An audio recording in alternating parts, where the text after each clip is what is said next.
sense and nonsense. I think that's very good of Tantra.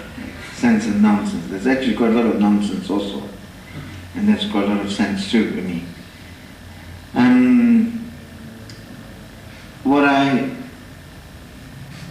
think the particular theme of my talk is, I think, that in some ways the relevance of the teachings here in the West. And then I think when I was introduced, it was mentioned about the essence and the meaning of Tantra, isn't it?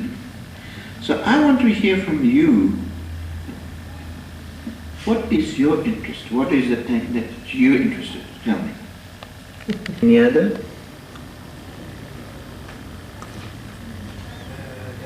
The Tibetan Book of the Dead. Tibetan Book of the Dead, all right. So you're giving me a very How many ways to estimate?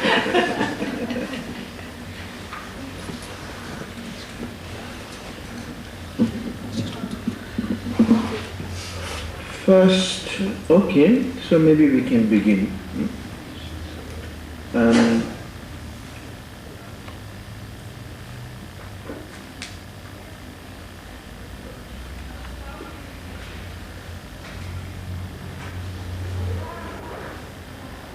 First of all, you see that the teachings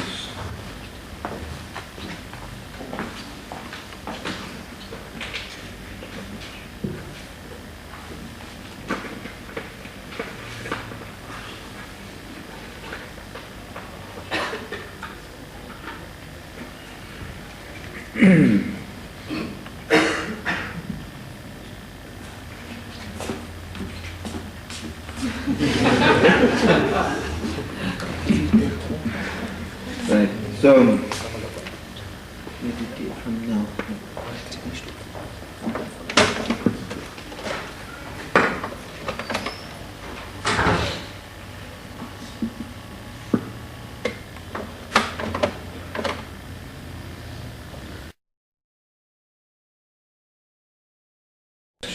Both. And also being in Holland and being Dutch is another phenomenon.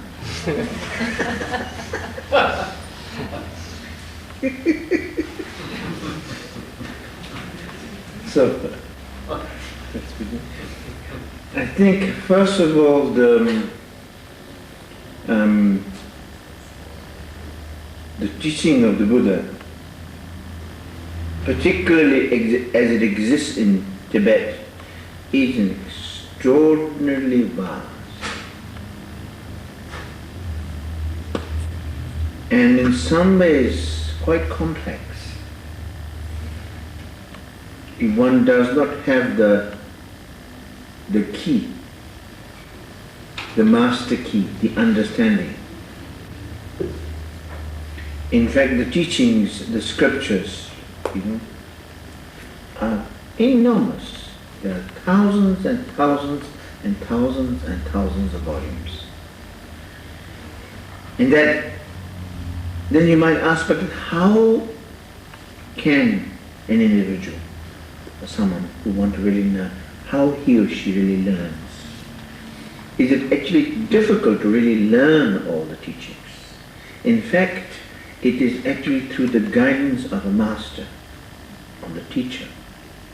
That's why in the Tibetan tradition, in the Buddhist tradition in general and the Tibetan tradition in particular, there is a tremendous emphasis placed on lineage.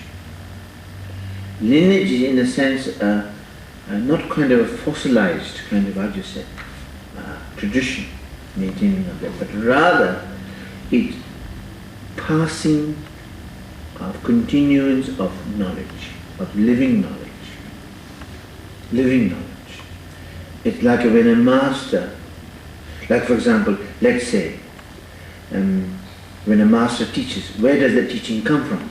He first studies all the teaching of the Buddha, and then also studies all the clarifications that have been made by the other masters, and then takes to heart the practice and experiences, and then hands down that experience directly to the experience of the student, whoever he or she may be, to relate to the experience and really actually shows to the experience of that student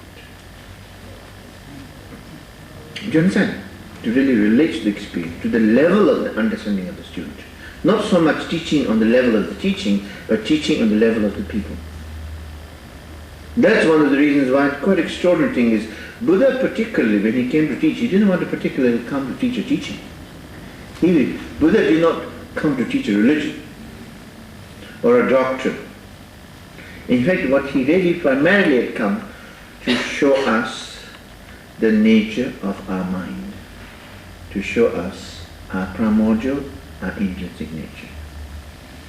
And what he most wanted to do, I think those of you been in Tangul Rinpoche's talk, the title of the talk has been Buddha Nature.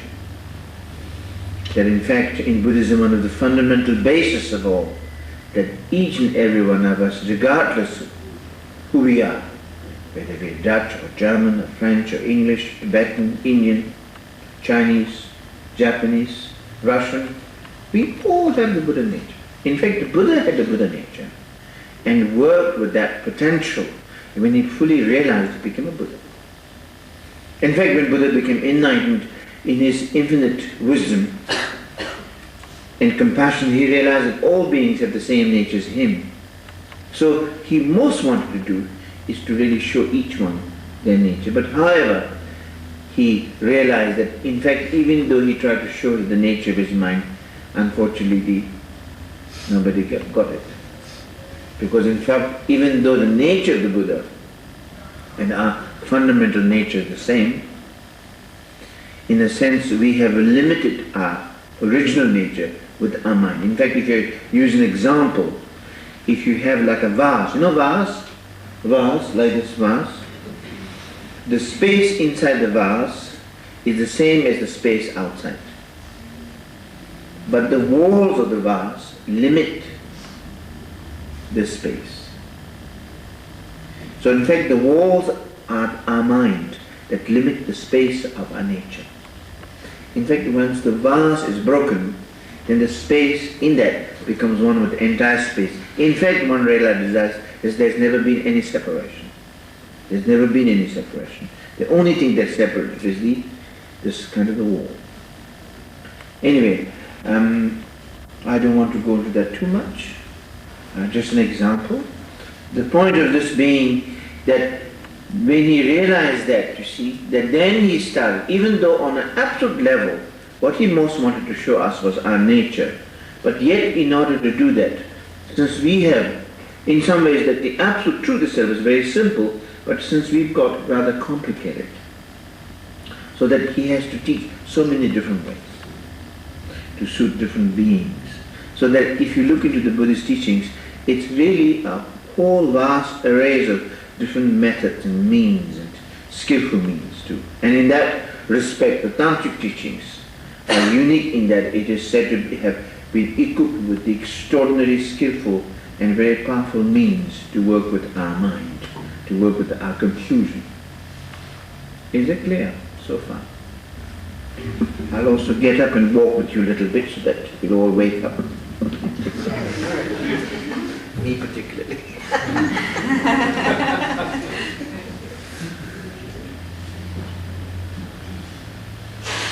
So let's do it kind of simple and really basic, okay? Simple and basic. I think it's really, first, before you understand the Tantric teachings, we need to establish some little bit of basis. Since we have 3 hours, maybe we will accomplish something, hopefully. And then if in the middle it's boring, you tell me, like a true Dutch. Dutch are very frank, isn't it? Very direct. Anyway, so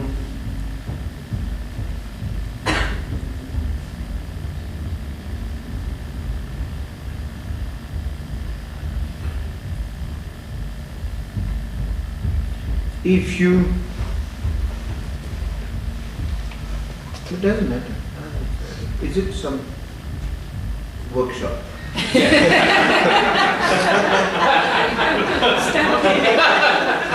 Buffalo workshop.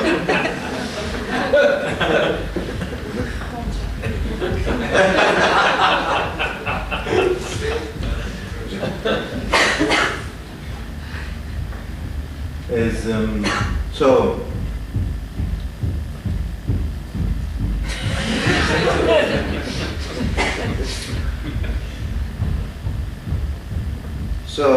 if I put it very simply, you see, in one way the Buddha's teachings are very vast, but in one way it could be also made very simple.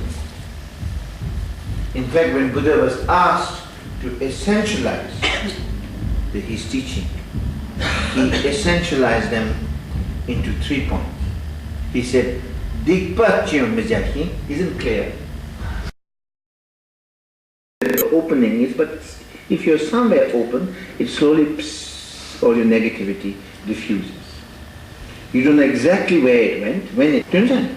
Like put it this way, just yesterday, I was in Paris teaching my students, and there was one lady who'd been studying with me for a few months, and she came to me. And because she had just, after many months, she had not worked, and she just found a very good job for the first time. And she had gone that day, and she was very scared, afraid, she did not know what happening. And she wanted to come and see me on that day. It was very important for her, you understand? Because you see, we all have, because when we don't know what is happening, then fear comes. The fear comes when we do not know. The fear comes from ignorance. Is that clear? The bewilderment. In fact, from a Tibetan medical tradition, which is sometimes also related very much to Tantra, from the medical healing, in the healing traditions, it is said the fundamental basis of ill health, for a fundamental basis of, illness, is really the not knowing our true nature. That ignorance. And from ignorance comes bewilderment, from bewilderment confusion. And from that arises the negative emotions, such as anger, desire, passion, and ignorance or prejudice. Is that clear? So anyway, so in the second part, for example, in the second level of the teaching of the Buddha, remember I said with the meditation first you develop kind of the compassion of non-harming. In the second level, one goes one step further, in that one realizes that everyone has this fundamental Buddha nature. Because you see, sometimes it's very interesting is that when you discover the goodness in you, then you can recognize in others. It's a bit like, you see, if you understand Tibetan, then when a Tibetan speaks Tibetan, you recognize it. Just as if I know Dutch, when the Dutch speak Dutch, I can recognize it. Do you understand? If you have the fundamental goodness. So in the same manner, for example, when you suffer, for example, when you go through suffering, then your suffering gives you a special insight into other people's suffering. That's why sometimes the suffering that we have can be really a tremendous source of developing compassion, because through our suffering we realize how it is to suffer. Before that we are kind of rather, indifferent. You understand? So therefore, in the same manner, when we discover our fundamental goodness, we also begin to discover the goodness. And it's very interesting. In the therapy, like for example, I have many students who are therapists, and they've said that when the therapists themselves have not been interested in spiritual issues, that even the clients don't bring up spiritual issues. You understand? When the therapist himself or herself is not involved with spiritual teachings, then the clients also somehow don't bring up their issues. It's very interesting, when suddenly the therapist changes, becomes spiritual, the clients bring up all spiritual issues. And maybe they